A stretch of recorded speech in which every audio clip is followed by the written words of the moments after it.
Habitual stone பாசஸ்ன்னு சொல்லுவோம்.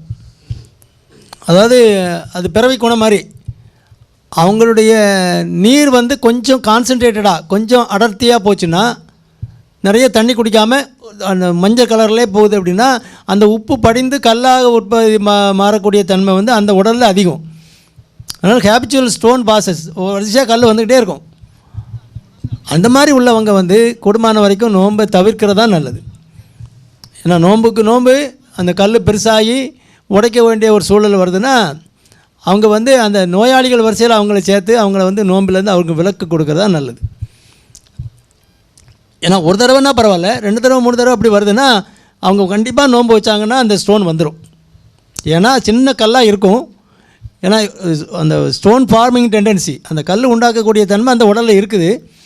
நீங்கள் தண்ணி குறைவாக குடிக்கும்போது அதில் நீரில் உள்ள உப்புக்கள்லாம் அதில் படிஞ்சு பெருசாகிடும். திரும்ப நார்மலாக தண்ணி குடிக்கும்போது அது அங்கேருந்து மூவ் ஆகி வந்து வழியில் அடைச்சிக்கிடும், வலி வந்துடும், திரும்ப போய் கல் உடைக்க வேண்டியதான். சின்ன கல்லாக இருந்தால் அது பாட்டில் வந்துடும். 8 மில்லிமீட்டர் சைஸில் இருந்தால் கிட்னிலேருந்து கீழே வந்துடும். 9 மில்லிமீட்டர் 11 மில்லிமீட்டர் 12 மில்லிமீட்டர்னால் மேலே தான் ஸ்டக்கப் ஆகி நிற்கும். அது உடச்சி விட்டால் தான் கீழே வரும். ஏன்னா அந்த துவாரம் வந்து 8 மில்லிமீட்டர் வரை தான் அக்காமடேட் பண்ணும் யூஸ்வலாக. 5 மில்லிமீட்டர் 4 மில்லிமீட்டர்னால் வலி இருக்கட்டும் பரவாயில்ல, வெயிட் பண்ணி நம்ம கீழே விழுந்துடும், தன்னால் விழுந்துடும். 8 மில்லிமீட்டர் 9 மில்லிமீட்டர் 10 மில்லிமீட்டர் சைஸ் போயிட்டு கிட்னிலேருந்து கீழே இறங்குற இடத்துல வந்து மாட்டிக்கிட்டுனா அது உடைக்கக்கூடிய ஒரு கண்டிஷனுக்கு போயிடும்.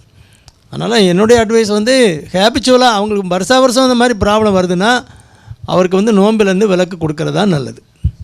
ஏன்னா நோயாளிகளுக்கு வயதானவர்களுக்கு அவங்களுக்கெல்லாம் நோம்பில் விலக்கு கொடுக்கலாங்கிறதான் மார்க்கத்தில் சொல்லியிருக்காங்க.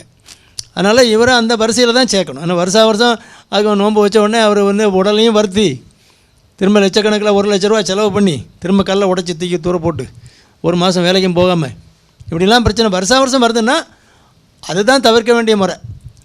நிறைய தண்ணி குடிச்சிக்கிட்டு சம்மரில் வேறு வருது, தண்ணி நிறைய குடிச்சிக்கிட்டே இருந்தால் தான் அந்த உப்பு படியாமல் இருக்கும்.